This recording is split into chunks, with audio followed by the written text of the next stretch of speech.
The Dave Hooker Show. A presentation of Off the Hook Sports. Objective insight, expertise, top guests. Available on YouTube, Apple, Spotify, and the Off the Hook Sports app. Download now for free. Also available on offthehooksports.com. I compute and obey. Now to Dave Hooker. Ready. Hello to you and yours. He's Caleb Calhoun. I'm Dave Hooker, and it is officially camp week. The Vols will open camp this week. They'll meet with the media on Tuesday, and then there we go. And I asked a certain person within the program, I said, when do you guys go in pads? Because that used to be a big deal. He goes, it doesn't really matter. We go in pretty much full, even without pads. So with the elimination of the freshman only day, which Caleb, you probably don't remember, that was in the late 90s. You'd have just the freshmen run out there, and they'll have a bit of an acclimation period. But for the most part, camp starts when camp starts. And that means it's physical. It is going to be high intensity. It's good to go. And that's the way colleges have to do it nowadays because they lost some of those acclimation days. So first of all, Caleb, how are you, sir? We've got a loaded show. I'm good. It's like the advent calendar for college football. That's what I call like the first week of fall camp. What is the advent calendar? Well, you know, like each Sunday in Advent in December leading up to Christmas when you go to church, like they recognize the first day of Advent and the Christmas season. That thing on Bad Santa. When you and you get the chocolates, is that what it is? Was that it? I don't remember Bad Santa. I saw it once and thought it was overrated. I thought it was pretty good, but I don't know what that says about me. All right, so a lot to get to on the program, including the top stories of fall camp, and also we'll talk a little bit of recruiting as Tennessee might have some things shake out there later on the program. And also coming up today, we will have the players most likely to make a push in fall camp, and I've got a group of guys that I think will make a push. The top storylines, are going to include Joe Milton as well. And Joe Milton getting dissed a little bit by our buddy Mike Farrell, who did not have him among the top 25 quarterbacks in the nation. And 34 players signed by the Vols in 2021. How many are still with him? A great piece by Patrick Brown of 247 Sports. We'll go through that. And is Hugh Freeze a threat in recruiting? Who is the top threat just off the top of your head in recruiting other than Georgia, Alabama, which you and I would agree, all things being equal, Georgia and Alabama right now, maybe not for long, but right now are going to win more battles than they lose against Tennessee. So other than those two schools, who are the biggest threats to Tennessee in recruiting right now, do you think? Before we get into that deeper, Caleb, give me the first school off the top of your head. First school off the top of my, obviously it's Vanderbilt. No, I'm kidding, guys. I'm joking. I would, right off the top, I would say South Carolina. You would? Okay. South Carolina. There we go. Or Clemson. I would just say the South Carolina Clemson teams. Okay, fair enough. I kept it to SEC schools, but we can certainly mess around with that. Let's get to it right now. 5 fall camp storylines surrounding the Vols. You can read this on offthehooksports.com. It is there. And I'm going to go. Can I pare it down just a little bit? Good morning, Billy, to you. Because I'm going to take out Joe Milton because that's the number one, right? And you've got it as number one, and I don't want to give anything away. I don't want to give away the ending there, but how much has Joe Milton developed? That's number one, right? And we'll know that within a couple of weeks, I would think. And not just develop, but on the same page as his wide receivers, which talking to Hendon Hooker and Joe Milton at SEC Media Days, that's oftentimes the reason for some of those errant throws. So I'm going to take that one and let's address first, which we usually don't do. But Joe Milton, how much has he developed? I don't know how much we'll hear during fall camp because they keep it pretty tight, but we'll see enough to know whether he's on the same page as his receiver. So that is the biggest storyline by far, correct? Yes, and I'm one who likes to go out on a limb for predictions, but they have to be reasonable. They can't be picking Vanderbilt to win the SEC like 5 writers did 2 weeks ago. Like, and not having Joe Milton's development number one would be like picking Vanderbilt to win the SEC. You're not serious if you don't think the questions surrounding Joe Milton are the biggest question surrounding Tennessee football this year. You're right. We've heard everything we've heard in the offseason has been good about Joe Milton. Everything. To a point, Dave, I don't know if you know a time. Have you ever heard this much positive coverage for a quarterback, and then they turned out to just completely flop in the season? I can't think of one. Oh, wow. Well, you'd have to say Jonathan Crompton, right? Was he getting? I mean, that all season with Dave Clawson. Was he getting that type of hype though? Well, he was hyped as a recruit and didn't pan out. Does that count? No, I know a lot of hyped quarterbacks as recruits that didn't pan out. I'm talking about quarterbacks that the all season you heard nothing but good about the quarterback in an all season, to the point to where like you've heard the rumblings on campus. You're closer to campus than I am at this point, and everything you've heard is it's as good as you could expect it to be with Joe Milton, and that's what I've heard too. Then I'll take Jonathan off the list because there was, Hurt coming in.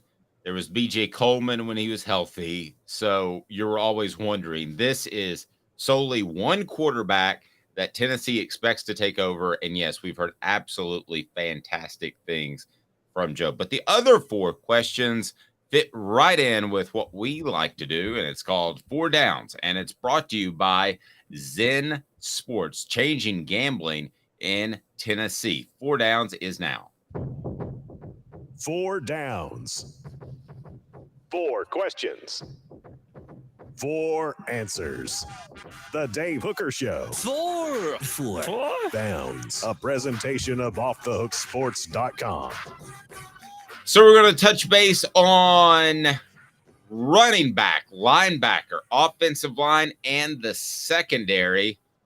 The linebackers somehow avoided our spotlight, but we'll get to them eventually. So we'll start with first down, talking linebackers, and it's brought to you by Zen Sports, the new sports book in Tennessee, revolutionizing the way you earn sports betting rewards. That means no more deposit bonuses that turn into deposit nightmares.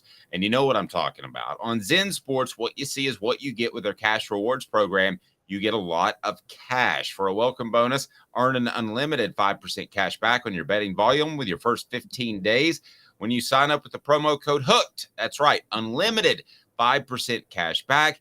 Keep betting, keep earning with up to 3% cash back on your betting volume every month after that. And refer friends to earn a percentage of their betting volume as cash rewards as well. Zen Sports bringing the cash back to Tennessee. So if you bet big on sports, you want to be betting on Zen Sports. Zen Sports betting just got better, and it got a lot better. I was playing with the app this weekend. Pretty darn cool. So let's get to it. First down. What down is it, Cooper Mays? Coop here.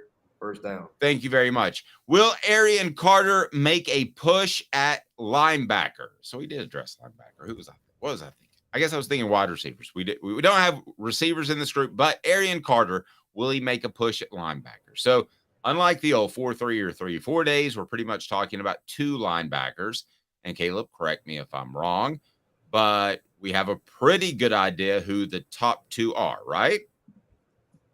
Yes, we pretty much expect it to be Keenan Peely and Aaron Beasley. It was pretty obvious Tennessee took Keenan Peely specifically to replace Jeremy Banks, and Aaron Beasley is a returning starter.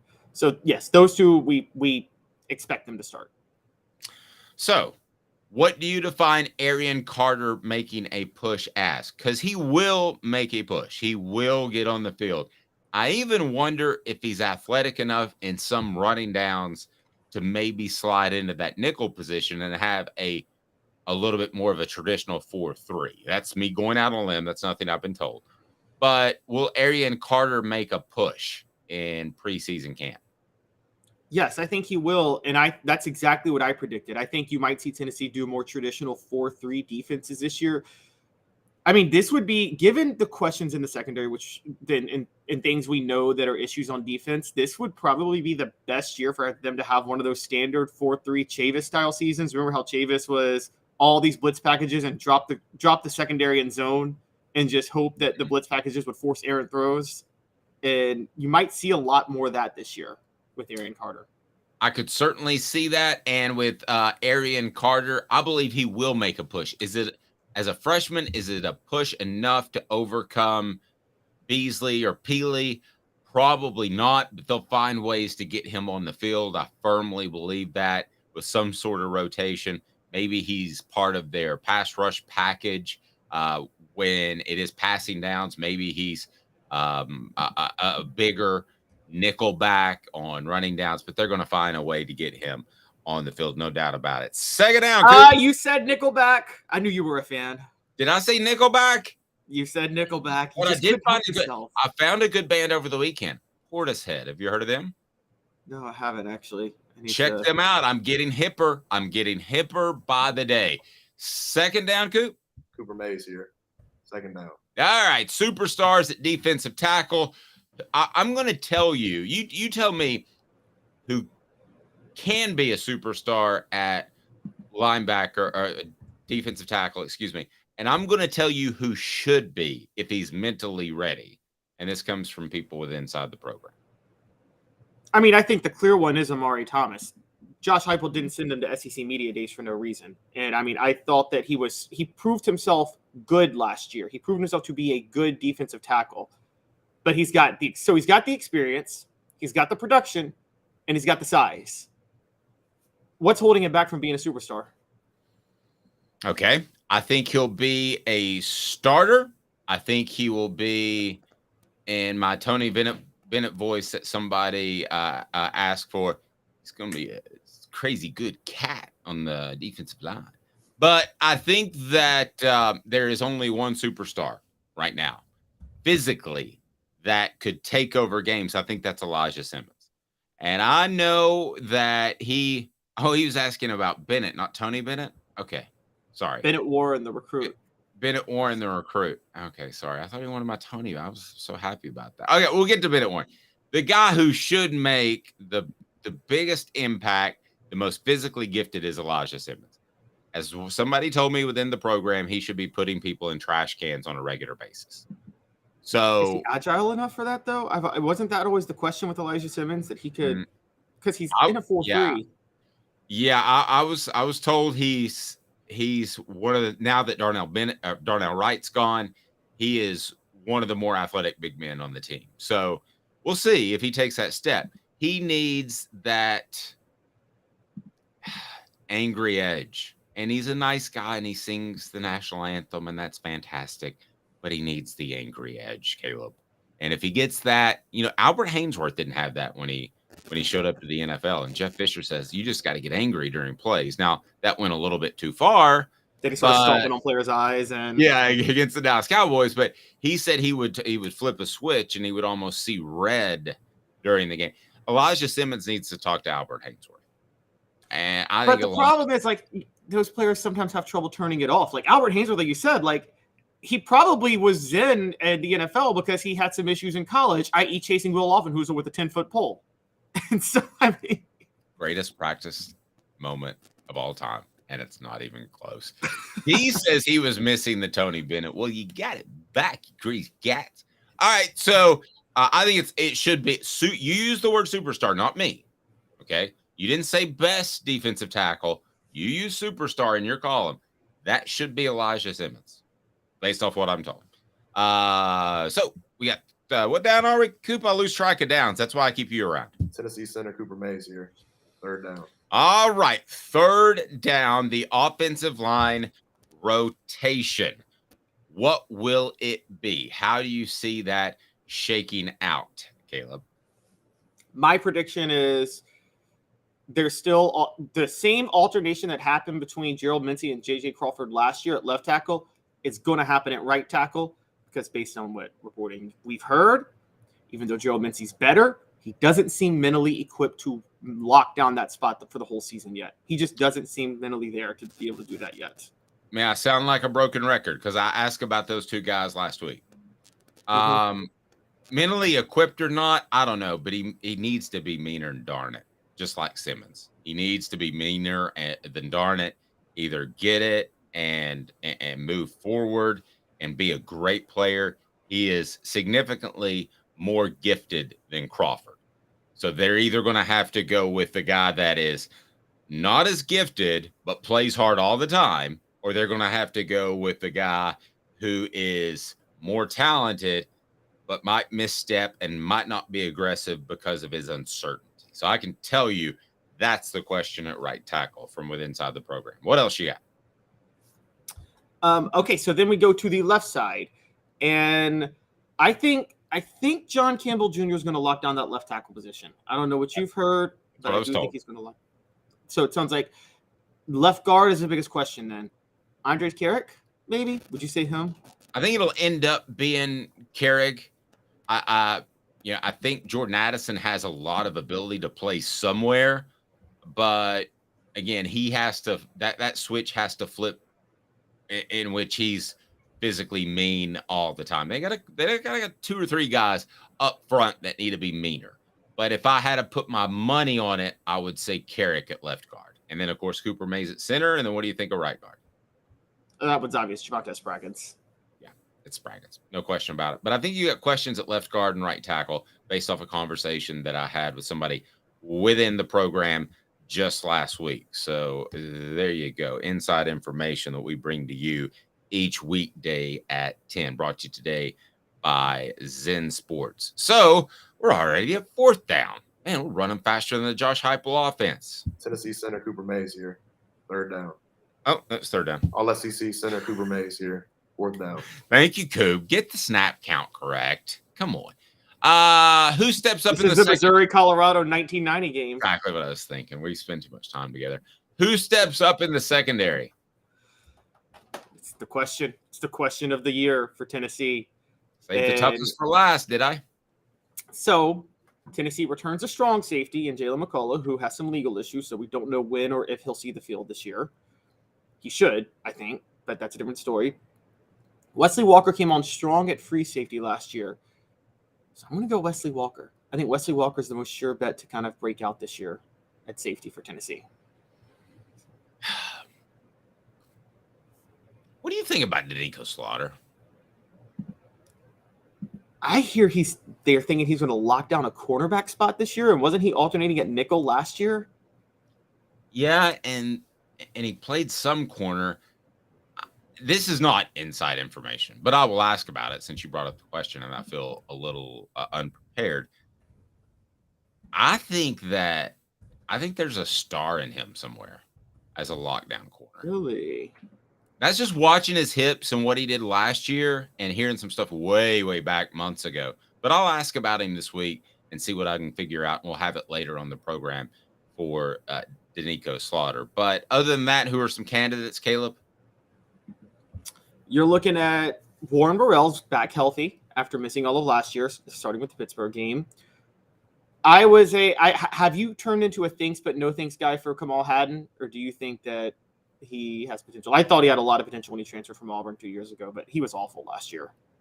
And that number 1 cornerback. I'm pretty much a thanks but no thanks unless he proves me wrong, and I hope he does. But pretty much a thanks but no. I'm right there. So I'm just not seeing that. Who else? Yeah, I'm with that. So at that point, you go to Brandon. I'm looking at guys coming back first. Brandon Turnage. Are you thanks but no thanks, or do you see potential there? I see potential there. I see potential in a lot of these guys. It's just some of these guys have to go from starter to star, at least one. Yeah. And then you got Gabe Judith-Ali, the BYU transfer, who's going to be on the field. We just don't know where he's going to be on the field. And then you got the freshman, Jordan Matthews, Ricky Gibson. One of them got to become a star. Yep, absolutely. I agree. All right, it is time for what the H? And this is a big what the H for me. And a guy that we like and we have on the program on a regular basis, and I think does great work. What the H? What the? What was he thinking? Release the hounds. The Dave Hooker Show. Keep cool. A presentation of OffTheHookSports.com. Joe Milton left off of Mike Farrell's top 25 quarterback rankings. Wow, wow, wow. Let's dig into that. Brought to you by Andy Mason, AndyMasonRealEstate.com. With Andy Mason, you get the best price and the biz. Best price and service in the biz. AndyMasonRealEstate.com. I'm about to make a real estate move, so here we go. And I can tell you about it as we move along. So Joe Milton left off the top 25 of Mike Farrell's quarterback rankings. If I just came to you, bumped onto you on the street, and I said, hey, I cover Tennessee there. And you said, hey, I cover Tennessee there too. And I said, would that Joe Milton III, Junior Esquire II, would he be on the top 25 list of quarterbacks? What would be your immediate reaction without thinking through it? It would easily be yes. Obviously, It would easily be yes for me too. Okay, but let's look at Mike Farrell's piece first before we pick it apart. And some of the quarterbacks that are listed above him, you got the Drake Mays and the Caleb Williams, and I got no problem with that. I see that. Those guys are going to be up there towards the top. But what about some guys like, I don't know, Cam Ward at Washington State, Gunnar Watson at Troy, Jaden De Laura at Arizona? You got a bunch of guys that I think Joe Milton from the shoot is better than. And he is 27th on this list. So he doesn't make the top 25. Those were guys that were later in the list. But right in front of him, you've got Curtis Rourke. You've got Drew Alar. You've got Grayson McGall. I think Joe Milton, looking at this list and placing him on the list, would have him around the top 15. Why do I pick top 15? Because you got KJ Jefferson at Arkansas. And I think Joe Milton is every bit as good as KJ Jefferson and will, when all is said and done, be better. So where would you have Joe Milton on this list? Certainly top 20. I might push for top 15. The most egregious name ahead of Joe Milton on this is Cade Klubnik. Did they not go head-to-head last year? Cade Klubnik has no sample size really outside of last year's Tennessee game when he went head-to-head with Joe Milton. And I know it was a bowl game, but Dave, come on. One looked like the far superior quarterback in that game, didn't he? To the other one? No, I agree. He did. Travis says 25. Would you have him at 25? Every single SEC quarterback minus Vandy should be within the top 25. Yeah, it should. It's a down year at quarterback for the SEC. I do think that Clemson's coaches tried to be a little cute in that game and put Cade Klubnik in some bad positions. So I won't just say that it's Cade Klubnik based on that he should be worse than Joe Milton. But Joe Milton did far outplay him. At the end of the day, I think Cade Klubnik will be a better college quarterback. He's got more time to prove himself. That doesn't mean that Joe Milton won't go higher in the draft. But that's a very debatable and good question. Would you take for one season Cade Klubnik or Joe Milton? And I think based off the Orange Bowl, you could argue both sides, Caleb. Based off what I see in accuracy from Klubnik, I could argue him. But right now, it's got to be Joe Milton, I would think. Yeah, I mean, if you're asking me who I would rather, I can pick a quarterback to take, just period. I'm taking Klubnik because he is a sophomore, and I think he will be better than Milton long term. I'm with you. But for this year, and just this year alone, I think you got to go with Joe Milton. And look, if Joe Milton is down at number 27, Dave, we were all lied to by the coaches. Everybody lied to us about what they were saying with Joe Milton. Because, and also, if he's down at number 27 and he hasn't lost his starting job, then you got to be concerned about Nico Iamaleava long term, because it's how did he not beat out Joe Milton then? Yeah. I asked around based off one of your theories, which to me didn't sound right at the time. So you said Joe Milton was a hypo guy and Hendon Hooker was a Pruitt guy. And did that factor into the decision? I was told no doubt that it did. It did factor into the decision. And you also had the sports car. You had an Aston Martin next to a BMW. There's nothing wrong with a BMW, but you went out and you went to Europe to get the Aston Martin, and it's $180,000 or whatever it is. They looked at Joe Milton's physical ability and they said, wow. And that wowed the coaches. But the fact that he was a Pruitt guy and the physical ability is why they went with Joe Milton in 2021. So you were spot on that one. you don't have to worry about that decision now unless Joe Milton struggles. But I would have Joe Milton in front of a couple of these guys. Carson Beck comes in at 22. How much do we really know about Carson Beck? The other SEC guys, Devin Leary comes in at 23.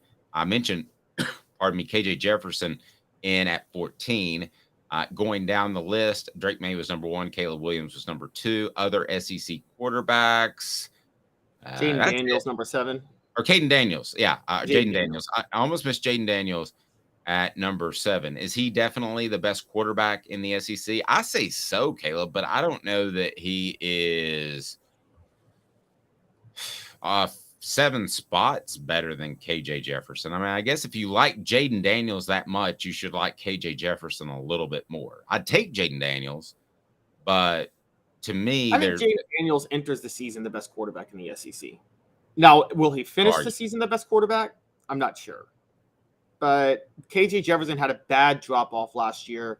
And Jaden Daniels, after that Tennessee game, that was a different Jaden Daniels after that Tennessee game last year. So we can't ignore what Jaden Daniels did in October and November.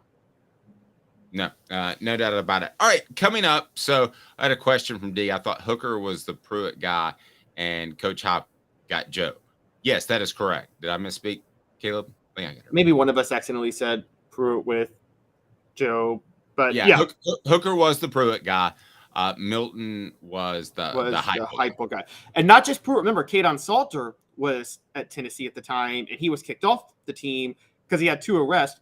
Both were like nonviolent arrests for like weed. And I'm like, yeah, it was 2, so you had the reason to kick him off. But at the same time, it was a weed arrest. And a part of me felt Heupel didn't really want Kaden Salter, and this was a way for him to like take a strong stance on discipline for a quarterback that he wasn't really going to start anyway.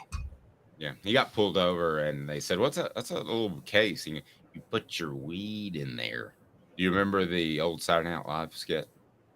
I do not with that. Sorry. Yeah, everything, basically. They would go in a trinket store, and everything, put your weed in there. Anyway, I tried to tell that joke over the weekend, and nobody got it either. All right, so how many players are actually still with Tennessee's team from the 2021 recruiting class? If I ask this question, you would say, there should be 12, 14. We should know a lot of their names. They should be big-time contributors. The number is not that high. As a matter of fact, you can do it on one hand. Nice piece by Patrick Brown breaking that down. We'll have the number of players still on Tennessee's class, or still on Tennessee's team from the 2021 recruiting class. And it ain't a lot. How about 2 minutes, and we'll have it broken down right after this off the Hook Sports.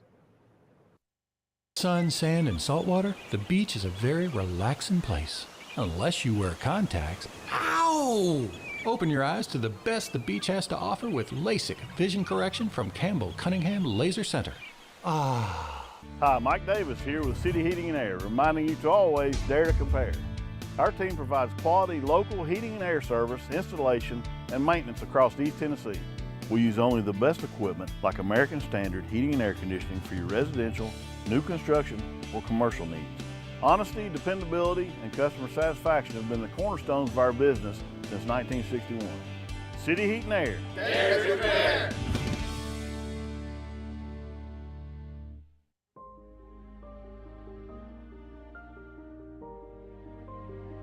Our family has been creating one-of-a-kind pieces of jewelry in West Knoxville since 1986. Each piece is a combination of unique processes that bring your idea to life. Every day in our shop, a truly special item with a story all its own is being manufactured in our facility, bringing the history and family sentiment into a whole new generation of life. We're grateful that you chose us to be Knoxville's best jeweler, a title that we value and respect. Because to me, being a jeweler and owning a jewelry store are not the same thing. I'm Rick Terry. I'm a jeweler, and we want to be your jeweler. Kingston Pike and Campbell Station Road in the heart of Farragut, and downtown on Gay Street right next to the Tennessee Theater. When you want a hard cider that's easy to enjoy, one that's crafted to perfection, you need Tennessee Cider Company. Some say it's the signature cider of the South. Others say it's the cure to your craving. They all say you'll savor every sip. With a selection of ciders free to sample, all it takes is one taste. Visit tncidercompany.com for more information, as well as to shop our ciders and merchandise online. Thirsty yet? Doors open at 10 a.m. Who's this guy? Hello, wizard. The Dave Hooker Show, a presentation of Off the Hook Sports, YouTube, Apple, Spotify, and the free Off the Hook Sports app. Back to Dave Hooker. Caleb Calhoun, how many players should still be on Tennessee's roster if there were no coaching changes, if there were no transfer portal the way it is now, from, let's go back to old school football, which is teens, isn't that old school?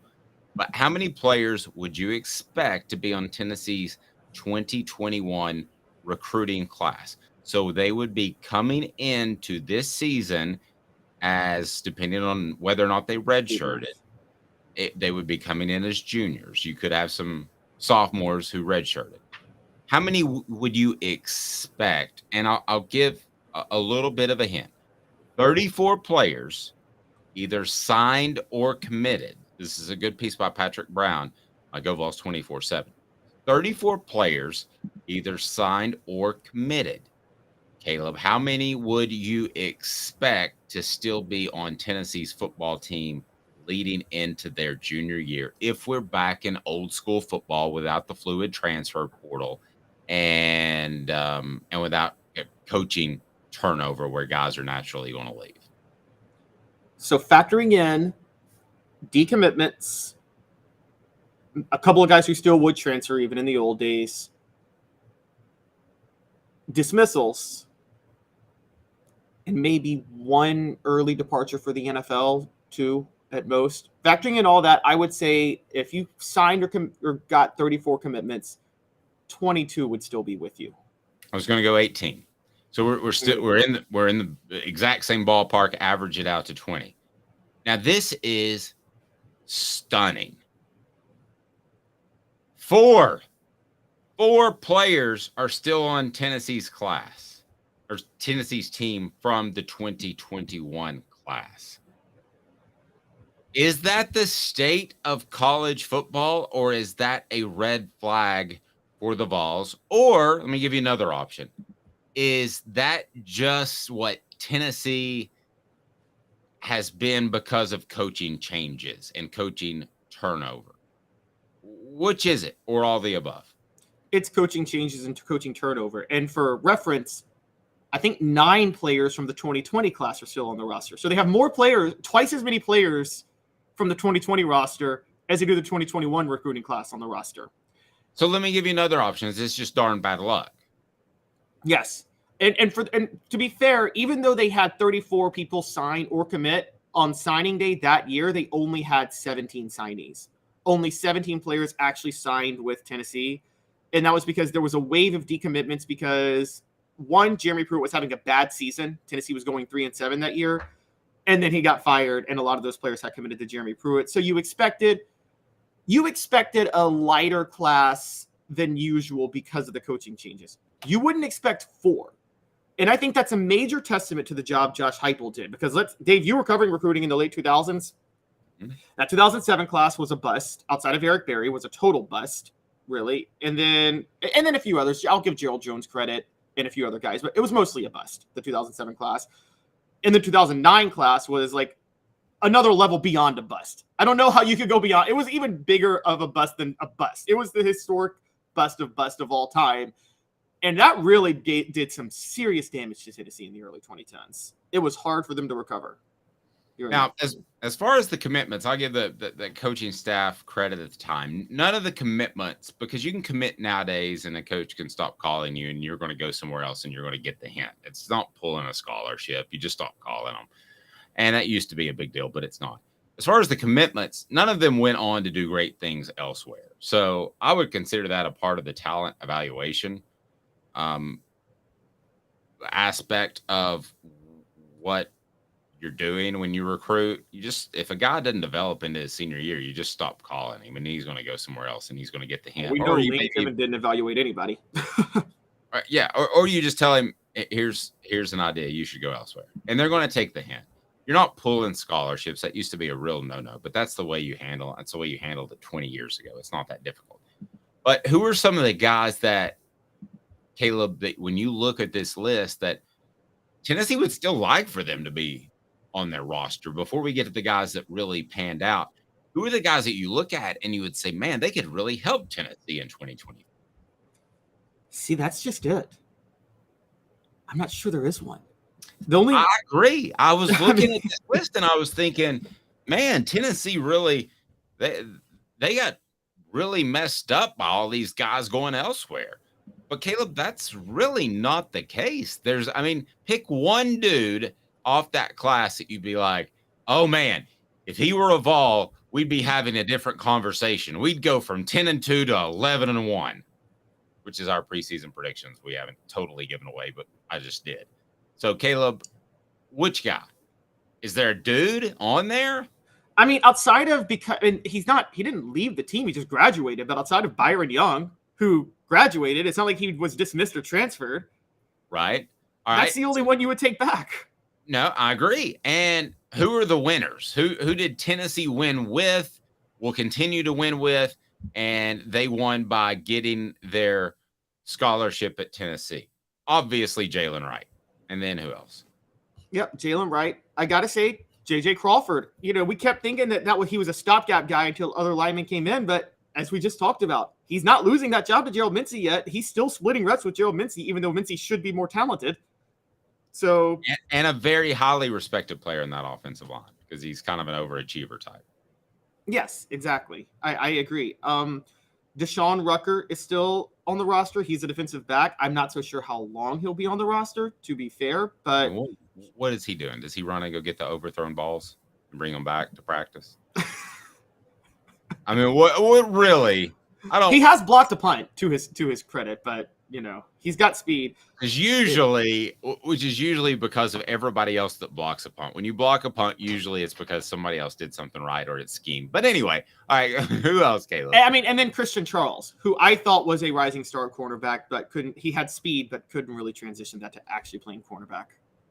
No. And so, but so really all four of them are on scholarship. Congratulations. But it's J.J. Crawford and Jalen Wright. Yep. Hit that like and subscribe button. We want you to be a part of our coverage for football season. So excited to announce our lineup. We'll have regular guests, former Vols, and analysts each and every day. So we got a lot going on this week. And final stages of the Celebrate 98 book. Boy, that's been a bear. It's like having a child that you want out of your house immediately. That is coming out, and we'll have editions of that to give away. So we've got a lot going on in the fall. So hit the subscribe and also hit the like button. And if you haven't turned your notifications on, do that, because we'll have post-game. We'll have reacts from all kinds of recruiting that'll die down a little bit, but a lot going on in recruiting currently as kids are in preseason camp. So they're going to shut that down quite a bit. Travis said, here's a good name. Travis said, I really liked Eric Gray. I did too. Why did I think Eric Gray was going to be such a good player? And what's he doing now? Oh, I think he was a good player. He just he ended up going to Oklahoma, and Brent Venables went there, and Brent Venables. What did he do? I know he played significantly, but what did he do last year for Venables? I'm looking up the stats now, and he's with the Giants, by the way. He's teammates with Jalen Hyatt, funny enough. So to pull up Eric Gray last year with Oklahoma, he did have 1,366 yards last year, had 6.5 yards per carry, 1,595 total yards, 11 touchdowns. So he did have a nice senior year. He went in the 5th round of the draft, 172nd pick. Would he have been a better back last year than Jalen Wright or Jabari Small? Yes. Yeah, yes. Tennessee fans don't want to admit that, but yes. But that's not a knock on Jabari Small or Jalen Wright at all. And it's not night and day. Yeah, exactly. But he was a step better. He was a little bit more elusive, where those guys are more straight ahead runners. Well, Jalen has some wiggle, though. I don't want to short sell Jalen's wiggle. That's the issue with the running back market in the NFL right now. There is no night and day between running backs anymore. I mean, yes, some are better than others, but there's not a night and day difference at all. Does that filter down to college? Yeah, I think it does. I just think I talked about this last week. I think the problem with running backs is there are too many good ones now. They're just too, it's not like quarterbacks. Can I try to catch you off guard real quick? Sure. Who's the best running back in college football now? Best running back in right now. Right now. This second. Wouldn't it be Blake Corum, the Heisman candidate from Michigan? Yeah. Take Blake Corum, if you will. Who's second? I mean, there's not a major difference with the way offenses are run. So you're seeing that in the NFL. I think you're going to see that in college football. Would I rather have the group that Tennessee has as opposed to a air quote special back? Probably. Because you're risking injury if you rely all on one guy. I mean, what Tennessee has now in Selden, Small, and Wright is kind of a poor man's Garner, Hayden. Who am I putting together? There's two different. James Stewart, Charlie Garner, Aaron Hayden, Mose Phillips. Yeah. Yeah. You include Mose Phillips in that. He played fullback. But anyway. Because he had the greatest run I've ever seen. Oh, that's fine. That's fine. And then they kind of have a mini version of that going on. SC Scout guy said Bryce Thompson was on SC radio this morning. He said he always wanted to go to SC, but they just wouldn't let him in with his grades. He said Coach Pruitt said that wouldn't be a problem at UT. I don't at all doubt that he said that. I don't doubt that. I don't think that. I don't want to play the academics game because other than Vanderbilt, isn't every school going to pretty much let you in, especially schools that are rebuilding? They're going to find a way to get you in. All I know is we knew Bryce Thompson wasn't the smartest with the he was suspended the first 3 games of 2019 for it sounds like he had a major fight with his girlfriend and lashed out at her like across the dorm room for everybody to hear. And this was all about he was allegedly cheating because she found fake eyelashes in his nightstand that were not hers. But the rumors were that Bryce Thompson himself likes to wear the fake eyelashes, which no judgment. But if he was cheating and he left the fake eyelashes in his nightstand, you ain't very smart. How do you let yourself get caught like that? No, they're just rip-off things. It's not like you got a tattoo, right? I mean, yeah, exactly. When we were at SEC Media Days and Caleb was,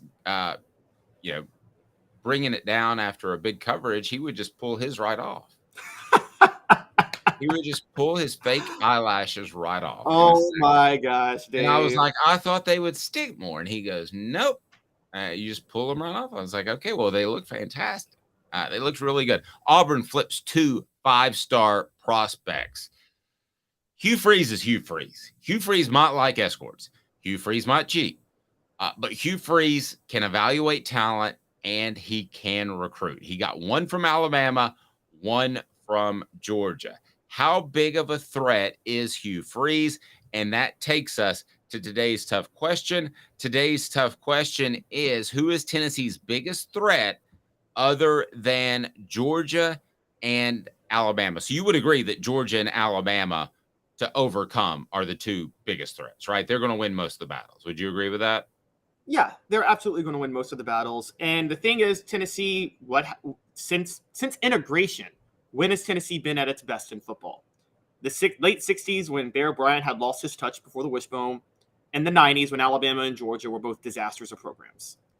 So, I mean, that's when they thrive, is when Alabama or Georgia are not thriving. I just noticed on my Twitter that one has a blue check mark and one has a green check mark. Do we have any idea what that means? On X, you mean? We have on the new porn site. Is that what it's become? Is that what Twitter has become? It looks like a thumbnail graphic for a porn site. All right. Today's tough question. Other than Alabama and Georgia, who's the biggest threat for the Vols in recruiting? Today's tough question. Take a side. Take a stand. The Dave Hooker Show, a presentation of OffTheHookSports.com. All right, so here are the 4 schools that I chose this morning, and you can vote on the Twitter, and it's off the hook. It's OTH Sports Media or the Dave Hooker. One has a blue check mark, one has a green check mark. I have no earthly idea why. But the four that I put up there were Auburn, Florida, South Carolina. Auburn because it's topical after the weekend that Hugh Freeze had. Auburn, Florida, South Carolina, and who was the fourth I had up there? The fourth you had up there was Ole Miss. Ole Miss. Because you got the Lane Kiffin tie. All right, so give me the results so far of the Twitter poll that we put up there, because I'm getting musked with my navigation of Twitter right now. So what are the percentages right now? And we want to hear it on the message board. Go ahead. Good point by SC Scout Guy. I think the Auburn boosters have seriously opened up the checkbook. Amen to that, brother. All right, so go ahead and who do you think? Auburn, South Carolina, Florida, or Ole Miss are Tennessee's, other than Georgia and Alabama, Tennessee's biggest threats on the recruiting trail? Which would you pick between those four, Caleb Calhoun? My ranking would be the exact opposite of our listeners' rankings. Sorry, listeners, not supposed to berate your own listeners and your audience. Y'all are wrong. Like, y'all are dead wrong. Okay. Because they have Florida number one. I got Florida at the bottom. I was thinking South Carolina. That came to mind first at the beginning of the show, who they have at the bottom, and I have them in my mind at the top. But I've come around to Auburn, and not just because of this last week where they flipped two recruits. But here's the thing: Josh Heupel's recruiting, like on the trail, not in the transfer portal. The selling point's going to be his offense. Who can compete with Josh Heupel better than Hugh Freeze in terms of selling his offense to offense? Well, what about Lane Kiffin? I think Lane Kiffin is a great offensive coach, but I think Auburn is better positioned to recruit top talent than Ole Miss is. And so, and Lane Kiffin Lane Kiffin is selling himself as an offensive mind, but you know this, Dave. He doesn't have a signature offense. Now, that's great. That means he can adapt and he's a great offensive coach, but Hugh Freeze and Josh Heupel have a signature offense that they can sell that's proven. Florida has 52% of the vote right now. And they're old school, that's definitely right. Is it right now? Let's dissect. Auburn, 26% of the vote. Ole Miss, 10% of the vote. South Carolina, 5% of the vote. All right, here's why you should be scared of South Carolina. You have a coach there who's riding some momentum. I don't think it's going to last. Sorry, SC Scout Guy. I hope I'm wrong about Shane Beamer. I like him as a person. But they have some momentum coming off of last season that will help in recruiting.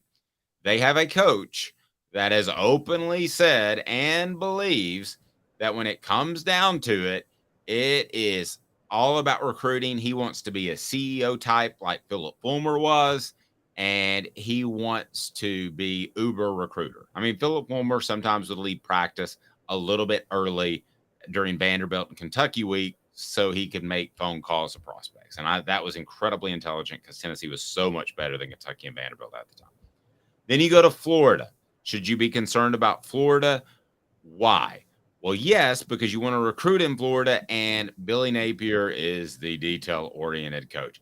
I think Billy Napier actually will end up recruiting well. I don't know if he'll be able to stay around long enough to reap the benefits of that. So I think you should be concerned about Florida. Auburn, to me, is the scariest one because of what SC Scout Guy said on our message board, and that is they're opening up the checkbooks. They're going to. They want that program to be significant. They see what Alabama is, and if you can even get in the ballpark of that, we're talking bukus of money. Not just athletically, but their enrollment's up something like 38% or something since Saban was hired. I mean, they're building new buildings to house more students. Ole Miss, that would be my least concerning on this group right now. Long term, maybe. But again, Ole Miss, there's a glass ceiling of what they have to offer compared to the other schools I've mentioned. So I'm not going to dismiss Florida as number one. I think it's significant. I think Florida and Tennessee will go head-to-head in several recruiting battles, probably a half dozen, 8, somewhere in there in the coming months. And I think Florida probably wins 2 or 3 of those, maybe even half.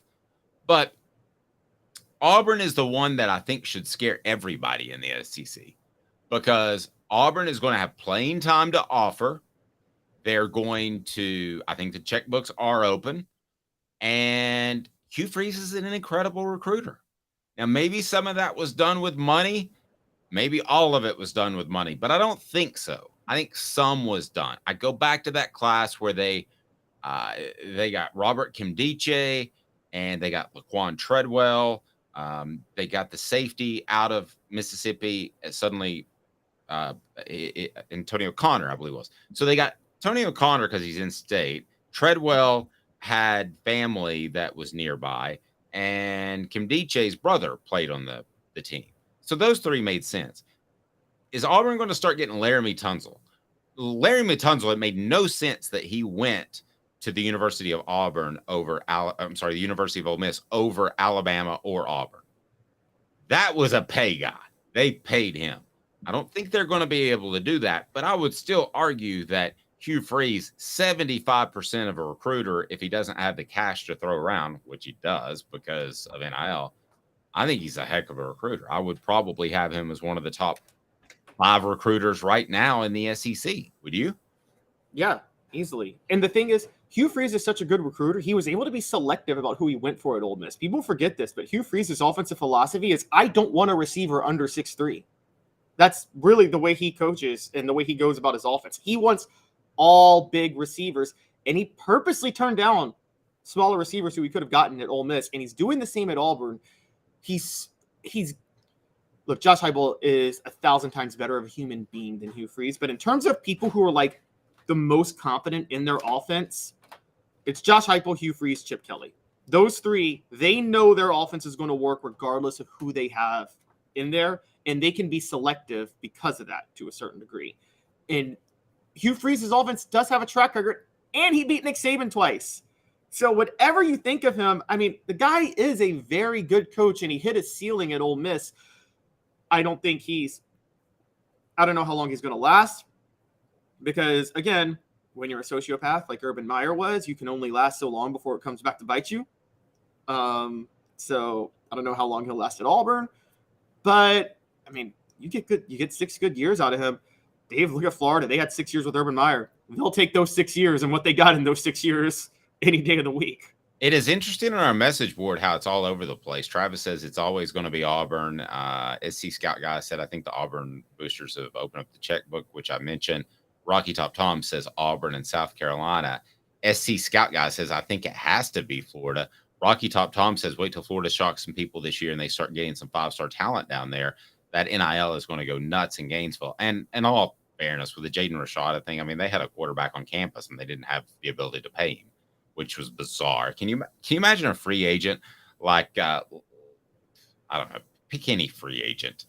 Aaron Rodgers goes to the Jets and they say, we're a little short on cash. I mean, that is just so amateur. And that's what happened at Florida. I was told by Frank Frangie, who covers them, they've got their act together and it's getting better. SC Scout Guy says, I think Florida, if they get their act together, will be the biggest threat for big 5-star players. SC is a threat for all of the really solid 3- and 4-star players that you have to have.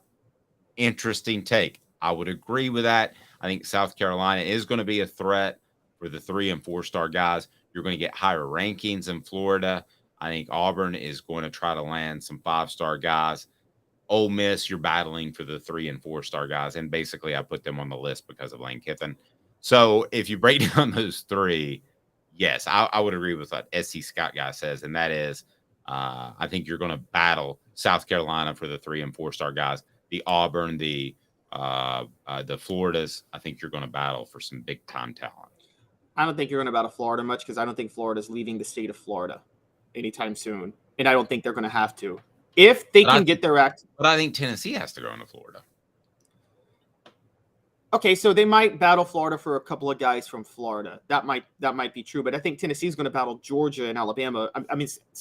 Auburn and South Carolina more.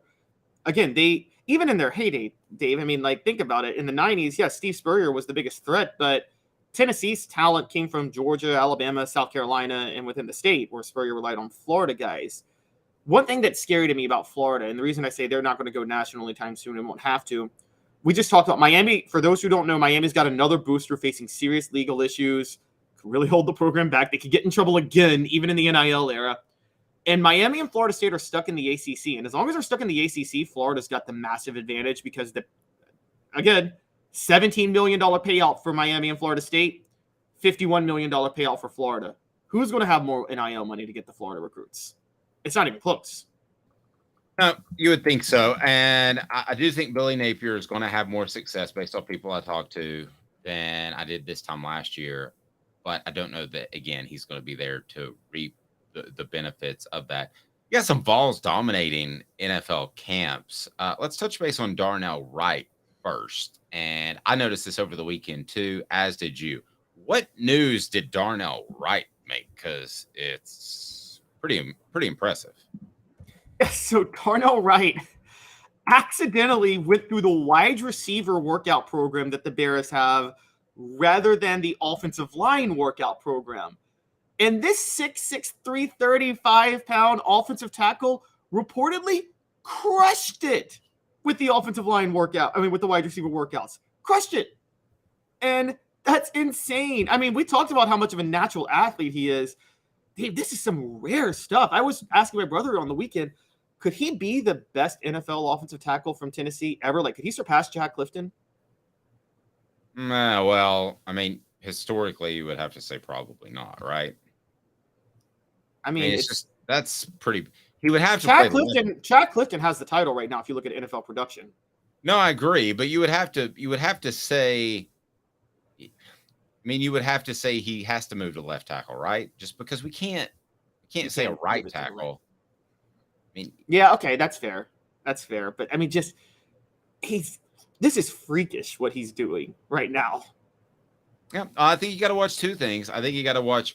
When he gets that big contract in 3-5 years, he's going to get a big re-up, and you have to see how he responds to that. I mean, let's give Chad Clifton a lot of credit for his longevity, but guys had to have good longevity to have financial freedom. They weren't getting the contracts that paid them, $30 million guaranteed.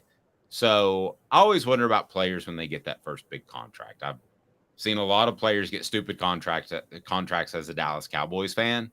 And I've seen them go downhill quickly. Not saying that's going to happen to Darnell Wright or anybody else, but sometimes you get that contract and you get even hungrier. Sometimes you don't. So I think that would be the next evolution. But are we having the conversation, as long as he's healthy, in 5 years that he's one of the best offensive line prospects to ever come out of Tennessee? I'm all on board with you there, and I think you would be as well. Yeah, I think this is – I'm trying to remember – and he's the highest Tennessee offensive line draft pick since Charles McRae and Antoine Davis, I think, in 1991. And I mean, that says something. I mean, the guy is incredible. It's funny you say about the 1 year. I just went back to baseball. The funniest thing about the steroid era was when you had a random all-star for 2 years, got a big contract, then he played awful the rest of his life. And it's like, oh, he did steroids to get his big contract. And then he's like, I'm not doing steroids anymore. I'm not going to risk that on my body. I got the money. Or even guys that just don't care about winning as much, like Albert Pujols. I mean, he still put up great numbers, but if he just stayed at St. Louis, they'd build the biggest statue in the history. It'd be bigger than the Arch. That contract he got from LA had the most ridiculous stipulations in it that were so hilarious, like a personal bathroom cleaner. And well, everybody needs a personal bathroom cleaner. Just some of us marry them. All right, former Vols also doing well at the training camp. Tell us about Jalen Hyatt, who is fast. Jalen Hyatt is very, very fast. Ricky Bobby would be very proud. Jalen Hyatt going fast. Wants to go fast. Yeah. He recorded a speed of 24 miles an hour, according to NFL Rookie Watch, at the Giants training camp. The fastest speed in recorded history to that point was Tyreek Hill at 23.2 miles an hour.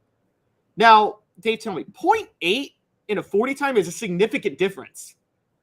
Oh, huge. I don't know if it's the same with miles per hour, but it seems like 23.2 versus 24 is a gigantic gap between Jalen Hyatt and everybody else. I also don't know. I mean, because his 40 time was what, 4.49? Yes, but remember he was hurt when he ran that 40. Okay. But I still got questions about his immediate get off. I mean, is he going to hit top speed often if he's running different routes, or are they going to make him like Alvin Harper, who just basically ran the fly route to stretch the field every single down. Well, if the Giants have the ball on their own 1 yard line, then they need a touchdown. He takes off sprinting. They got Daniel Jones just chucks it. Yeah. It's a touchdown every time. Yeah, I mean, there's no question he's fast. He's top end fast though, which would be the only thing that would concern me as a Giants fan. Is he going to be? You can't move the ball with him as a possession receiver. Yeah, you can't move the ball. That's more Tillman, right? I know I make the comparison a lot, but I thought Tillman and Hyatt last year would be Michael Irvin and Alvin Harper. As it turns out, Jalen Hyatt had to do a lot more, and we didn't see what Tillman truly could be because of injuries. But one guy was the underneath guy. One guy was to take the safety off the top. And I think Jalen Hyatt brings that to you. Now, is Jalen Hyatt, who admittedly has said that he wasn't all in football before the 2021 season, does he get frustrated if he's running fly routes and catching 1 or 2 balls per game, as opposed to the guy who's running a bunch of underneath stuff and he catches, 8 balls a game? Is he going to be happy with that? Because Alvin Harper wasn't, and went to the Tampa Bay Buccaneers, and that was a disaster where a trainer accidentally cut off part of his pinky when he was taking off a bandage. You didn't know that, did you? I did not. That's the same thing Tyrod Taylor had happen to him a couple You years never ago. you never want a trainer or a doctor to say, "Oops." That's probably what that guy said when he cut off part of his pinky. Oops. And this isn't Jason Pierre-Paul. Alvin Harper kind of needs his pinky to catch balls, doesn't he? Like, you kind of need that. Yeah, Jason Pierre-Paul can be the penguin from Batman as long as he wants to, but that doesn't affect him nearly as much as a receiver. You get that? We had the 3-finger thing going on. For I've seen Batman Returns. Yes, Batman Returns was very good. Yes, the worst Batman series of all time. The whole Tim Burton Batman series was trash. But yeah. Oh man. Show for another day. Tennessee's top offensive lineman and who they produce. Smoky hot takes coming up next. The 10 greatest seasons in history by a Tennessee offensive lineman. 2 minutes, and we're back with Caleb Calhoun on Dave Hooker off the Hook Sports. To own the more that owns every job, then get to Vassey Lawn and Garden in Cleveland and get you a Toro. I'm David Vassey, here to talk to you about Toro. With a Toro Zero Turn, you'll get more out of every minute and you'll reach the finish line faster. At Vassey's, we like to say, no matter if you're mowing 3 acres a week or 11 lawns a day, homeowners and business owners alike find confidence in equipment they can trust from top to bottom. Vassey Lawn and Garden, Highway 60 North in Cleveland. Man alive, it's worth the drive. Hi, Mike Davis here with City Heating and Air, reminding you to always dare to compare. Our team provides quality local heating and air service, installation, and maintenance across East Tennessee. We use only the best equipment like American Standard heating and air conditioning for your residential, new construction, or commercial needs. Honesty, dependability, and customer satisfaction have been the cornerstones of our business since 1961. City Heat and Air. Dare to compare.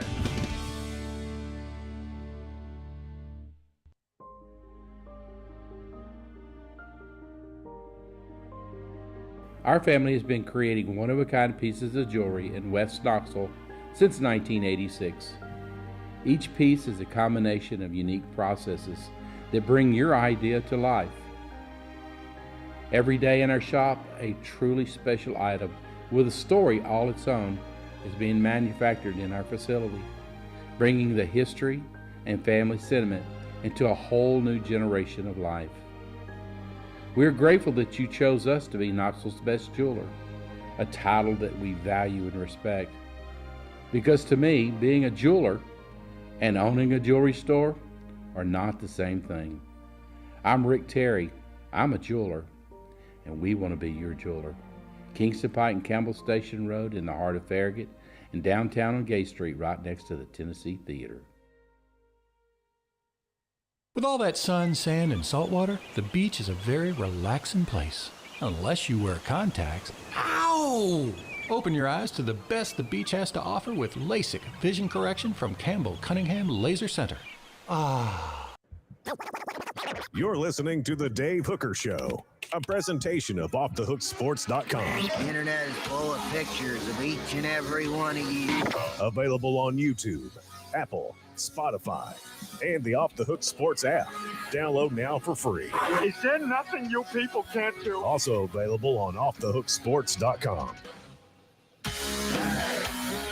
He is Caleb Calhoun. I'm Dave Hooker. Welcome back to the program. We're with you each and every weekday live at 10 a.m. on YouTube and wherever you podcast. So be a part of the fun.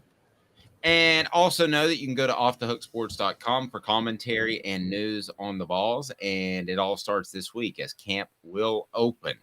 Here we go. It is time. All right. So Caleb Calhoun, you wrote a column on the top 10 offensive line seasons in the country. And first, though, before we get to that, we have breaking news. Tennessee has a commitment. So what do we got, Caleb Calhoun? Yes, Tennessee has added. It's funny because we are talking about offensive linemen. And Tennessee has added a huge pickup from Sugar Land, Texas, Bennett Warren. 6'7.5", 330 pounds, offensive tackle. Dave, we've talked for a while that these are the type of guys Josh Heupel needs to win battles against. He needs to win battles for and needs to get. And he beat out Michigan for this guy out of Texas. This is, I mean, you can't undersell this type of pickup for Tennessee, given what we said Heupel needs to be able to do, right? No, and I wrote a column last week how, get excited about the class that Tennessee has put together, but they're not winning the big time battles on the offensive line. And I guess in response, Josh Heupel said, well, I'm going to go pick one up to go ahead and tell Dave that he's dead wrong. But tell us more about Bennett. Yeah, so he's 6'7.5", 300 pounds. Jaru's done a lot of great writing on him, covering him throughout the week.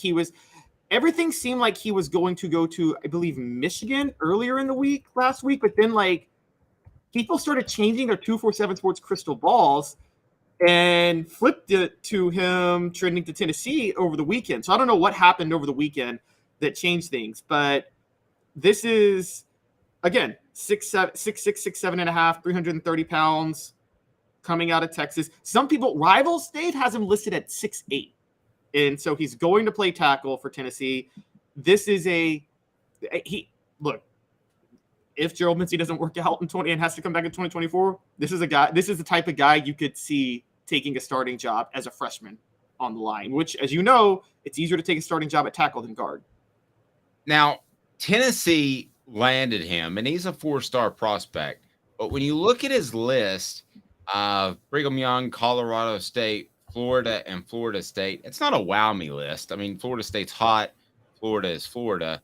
But when you look at his list of other close suitors, does that concern you at all?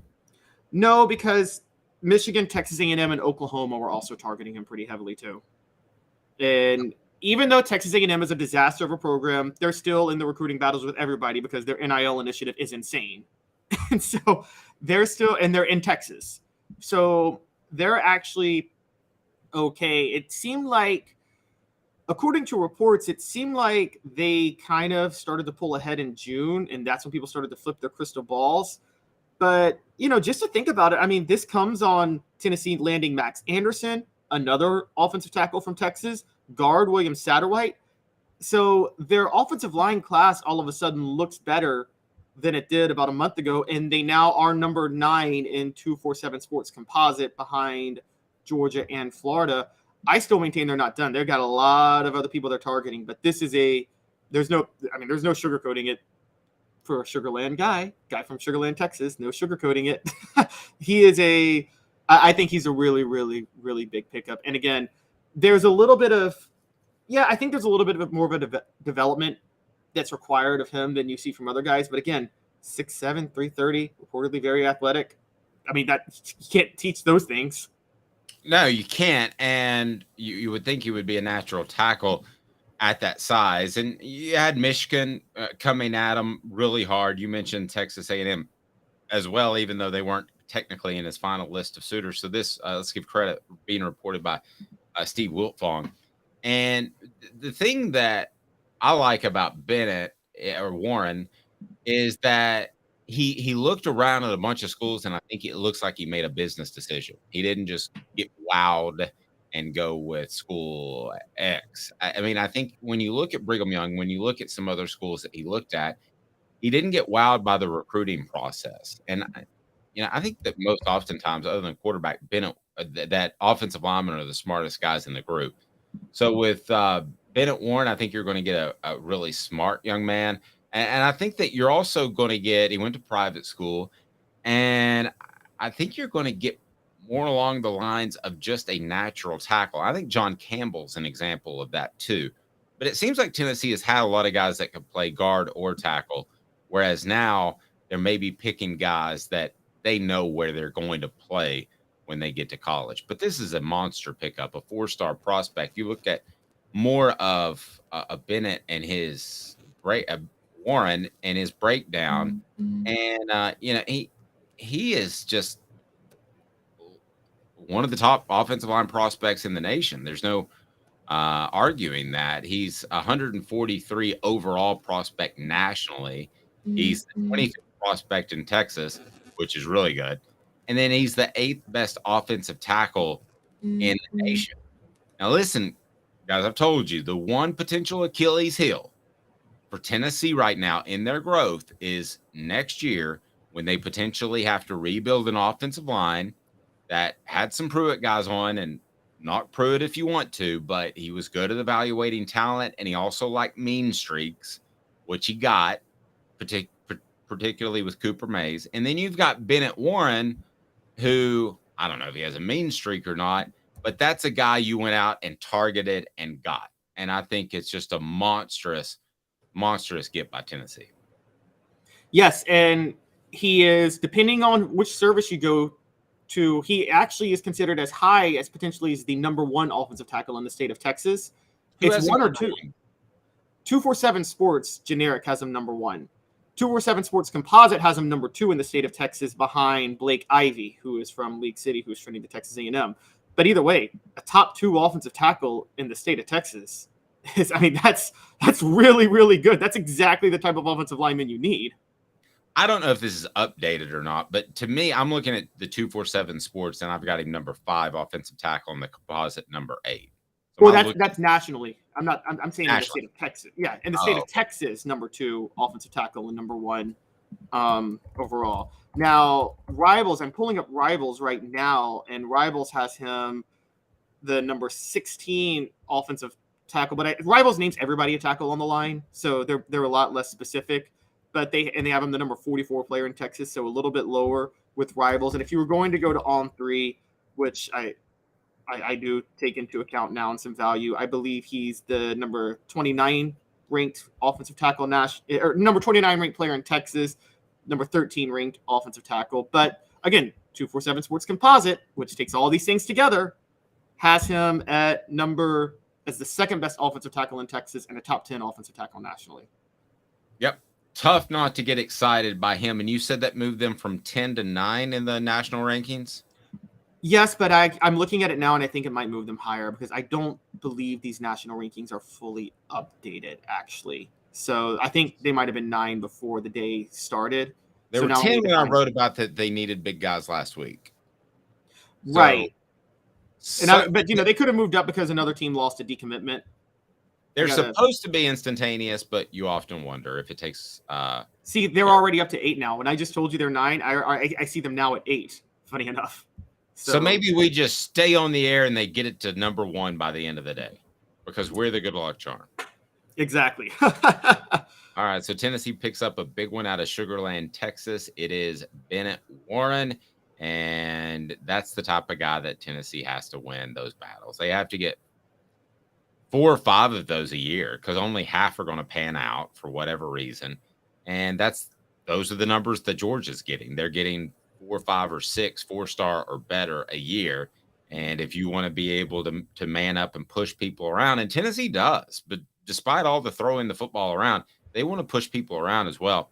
So this is the type of guy to do it. I don't think there's any question about that. So Bennett Warren, huge pickup for the Vols. No question about it. So in case you haven't checked it out, because it is awesome and you should, a great piece by the one, the only Caleb Calhoun on the 10 greatest single seasons in history by Tennessee offensive linemen. How did you go about judging this? I don't think you went back and looked at all of the tape and graded them individually, but the 10 best seasons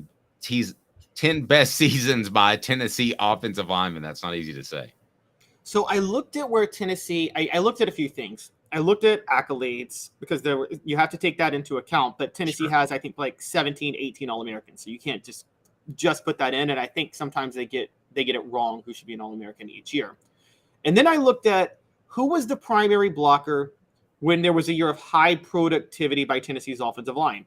And high productivity is easy to judge. It's how many times was a quarterback sacked and how good were your rushing stats. I mean, it's pretty much that simple. And I took those things into account, and that's how I kind of came with my 10. So you had Anthony Parker, completely agree with, in 2007, Bob Suffrage in 1939. Then you had Michael Munoz in 2004. I thought Munoz was a little bit disappointing. Why did you have him on the list? I think Munoz was a little bit disappointing relative to what was expected of him. But don't forget that 2004 team had 2,000-yard rushers. The only team in Tennessee history to do that with Joe Riggs Jr. and Cedric Houston. I'm in my mind, I'm like, you got to have somebody from that. They had 2 1,000-yard rushers, and they had 3 different quarterbacks that started a game that year because Brent Schaefer and Eric Ainge then both got hurt. Rick Clausen has to come in, and they helped Tennessee win the East, almost win the SEC title, and Munoz was the primary blocker of that team. I thought Aaron Sears was better. It was really hard for me to leave Aaron Sears off this list from 2006, but Tennessee's run game was so horrid in 2006. Not necessarily Sears' fault, but the offensive line actually got a little better after he left in 2007. Ted Daffer, 1951. His nickname was Ted Daffer Duck. Did you know that? Did not know that. That's actually It funny. was not. But you had to pick a 1951 guy for sure because they were undefeated and really good. Then you got Darnell Wright at number 6 overall. I got no argument with this. I might have had him higher, to be honest with you. Yeah, Darnell Wright, 2022. I couldn't. It's shocking to me when I looked at Tennessee's All-Americans that he wasn't an All-American this past year. I mean, I thought the Will Anderson. Again, voters are a prisoner of the moment. If the Alabama game happens in November, Darnell Wright's an All-American, isn't he?